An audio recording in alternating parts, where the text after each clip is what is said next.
उषुना भात आज आम दुईटी यूनिक रेसिपी बनैबा आपण मैंने निश्चित भाव में देखिकी आश्चर्य तो हेबे किंतु पसंद भी करेंगे कहीं रेसिपी दुईटी जबरदस्त रेसिपी बनब। भिडियोटी को प्रथम रु शेष पर्यंत देखिए केतोटी टिप्स को फॉलो करेंगे देखिए बहुत बढ़िया रेसिपी बनब। भिडियोटी जदि पसंद आसला बिंदुरोसेई चैनल को सब्सक्राइब करने लाइक कमेंट करने को जमा भी भूलें। घरे जितेबले आम भात बनी था किसी ना कि भात बड़का रही था तो से बड़का भात को लेकिन आज रेसिपी ये मुझे 2 गिना भात ए 2 गिना गरम भात रे आज आम दुईटी रेसिपी बनैबा। तो एबे आमे कौन करबा ए भात को भल भाव में हाथ साहाय्य चकटी दबा कहीं भात को भल से चकटिले आमको आग को रेसिपी बनवाई बहुत इजी हम। आपण घरे जो भात बड़का रोचे अरुआ किंबा उषुना आपण से बन पारे। एबे आमर भात को यही भाव में नरम नरम भाव में चकटिकी आम गोटे साइड रखा पुणी आमर जितेबाला दरकार हे ये भात को यूज करवा। एबे आमे गोटे पैन नबा से 2 चम्मच देसी घी नबा तापर आमे किछि ड्राई फ्रूट्स देकी ताको आमे टिके हल्का गोल्डन कलर हैला पर्यंत भाजबा। आपनक पाखरे ड्राई फ्रूट्स जहाँ थिबो आपण नै परिबे। मु एठी काजू आ आलमंड्स नैछि। एबे हमरो ड्राई फ्रूट्स भाजी सला परे ताको एबे आमे गोटे गिन्ना को काढी की रखि नबा। सेम पैन रे आमे 1.5 लिटर क्षीर मु एठी ऐड करछि। क्षीर को आगुरु मु गरम करिकि रखि देइथिली तो सेही क्षीर मु यूज करूछि। एबे क्षीर को आमे हल्का उषुम टिके करबा फुटेइबानी। ए उषुम क्षीर को गोटे गिन्ना रे आमे गोटे कप क्षीर को आमे अलगा काढी की रखिबा। सेथिरे 2 रु 3 चम्मच हमर भानिला कस्टर्ड पाउडर सेथिरे ऐड करिकि ताको भल्ल से मिक्स करिकि ताको आमे साइड रे रखिबा। एबे क्षीर को भल भाव में ताको फुटांतु देखिबे क्षीरटी जेतेबेले उतुरिबा स्टार्ट हो ताको एई भली भाव में गोटे डंकी साहाय्य क्षीर को एमती आउटी आउटी की क्षीर को फुटेबे। एबे आमे क्षीर रे आमे चीनी ऐड करबा। मो एठी गोटे कप चीनी ऐड करछि जेहेतु दुईटी रेसिपी बनैबा से अनुसार आमे टेस्ट पई मो एठी गोटे कप चीनी नैछि। आपनक टेस्ट अनुसार टिके बेसी कम करि परिबे। एबे चीनी भल से मेल्ट हो सारा पर से आमे जो भात को चकटी की रखी आमे से ही ऐड करबा। आपण माने भाबुथिबे ए क्षीर रे आमे भात को जो चकटी की रखी से आमे काहे ऐड कले आपण माने ए रेसिपी को आगो को गले ही बुझी परिबे। एबे हमर भात चकटा सहित क्षीर को भल से मिसई नबा जेमिति कि गोटा गोटा न रहिबो। एबे आमे टेस्ट पई गोटे चम्मच एठी गुजराती गुंड देइचे तापर मुझे गोटे चुटकी केसर नहीं आपड़ चाहिए पकई पारे ना स्किप करें। एबे आमे सब जिनस को भल से मिसेकी ताको भल से फुटेबा। काजू आलमंड को जो आमे भाजिकी रखी एबे आमे सेथिरे ऐड करबा। अल्प किछि रखिबा गार्निशिंग पई आउ सब सेथिरे ऐड करबा। एबे आमे सब जिनस को भल से मिसेकी 5 रु 6 मिनिट पर्यंत ताको भल से फुटेई नबा। धीरे धीरे देखिबे हमर क्षीरटी गाढ़ा ही आसीबो। एबे देखुथिबे परफेक्ट खीरी भली देखा जाउची ना किंतु एई खीरी आगो गुचे कोन बनिबो आपण माने जम्मा भी जानि नथिबे। ए स्टेज रे आमे ऐड करबा कंडेंस मिल्क जोटा कि भोजी भात खीरी रे ऐड करे जाय। आपनक मन पसंद रे चाहिए क्वांटिटी हिसाब रे गोटे डब्बा कंडेंस मिल्क भी ऐड करि परिबे। तो मु एठी गोटे कप ऐड करछि। एबे सब जिनस को मिसेकी भल से पुणी आमे 10 मिनिट पर्यंत ताको फुटेबा जे पर्यंत खीरीटी हमर धीरे धीरे बहलिया न होई। एबे खीरी तो बनी गला। एबे आमे एई खीरी को 60% आमे गोटे जगह रे ताको अलगा काढी की रखिबा।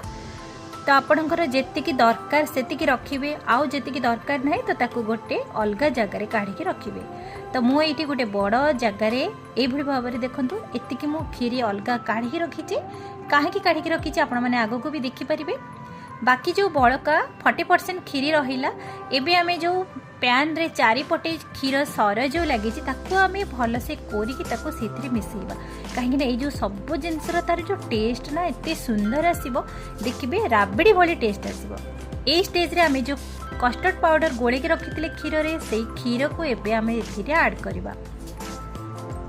केते सुंदर जे बनिबो आपण जम्मा भी विश्वास करि परिबेनी। एबे गैस रो फ्लेम को स्लो रे रखिकी आमे ताको 3 मिनिट पर्यंत एई भली भाबरे ताको भल से मिसेइबा। देखिबे धीरे धीरे गाढ़ा ही आसीबो खीरीटी। एई भली भाबरे देखंतु कलर भी बढ़िया आसीची भानिला कस्टर्ड पाउडर कलर भी आसीची आ धीरे धीरे गाढ़ा भी ही आसीची। एबे आमे गैस रो फ्लेम को बंद करबा ताको ठंडा हवा को छाड़ीबा। ठंडा हे गले ना एई भली पूरा सुखिला हे जिवो। एबे आमे गोटे ब्लेंडिंग जार नबा से आमे जो ठंडा होइतिबा भात कस्टर्ड किंबा खीरी कस्टर्ड कहि परिबे सब जिनस को भल से ब्लेंडिंग जार भितरे आमे सब ऐड करि नबा। आपण माने ये देखिए भावुवे ये सब कौन चली किंतु रेसिपी जितेबाला कंप्लीट हो आपण माने निश्चित भाव में आश्चर्य हे। एबे आमर बैटर टे गाढ़ा लगुच तो से मुझे 2 ରୁ 3 चम्मच फुटा होकर रखाई क्षीर को मुझे आड करुच्ची कहीं परफेक्ट आमर बैटर टी दरकार।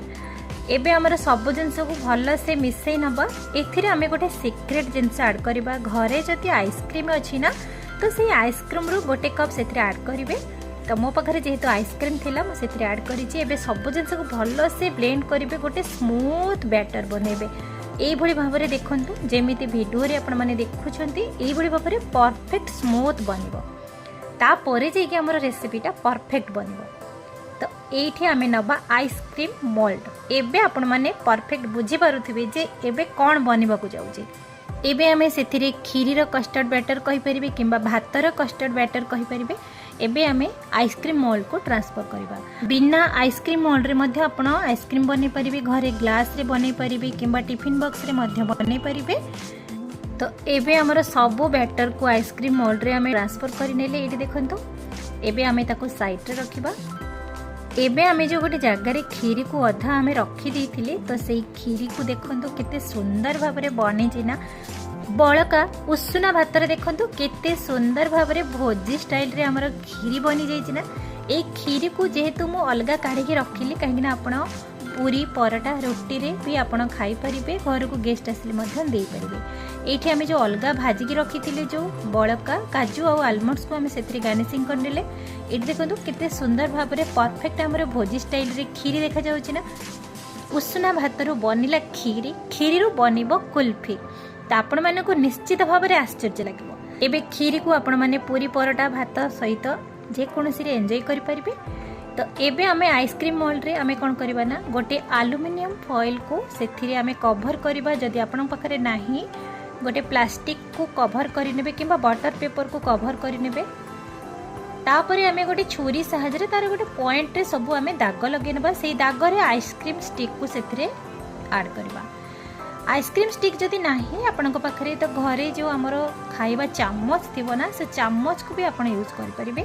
एबे हमें आइसक्रीम को फ्रीजर भितरे 5 ରୁ 6 घंटा ताको दबा सेट हवा पई। 5 ରୁ 6 घंटा परे देखिबा कोन होची। एठी 5 ରୁ 6 घंटा परे देखंतु परफेक्ट आमर आइसक्रीम बने की रेडी ही जाईची। एबे एल्युमिनियम फॉइल को बाहर करि नबा। तो एठी देखंतु केते सुंदर भाबरे आमर आइसक्रीम किंबा कुल्फी बने की रेडी हिची।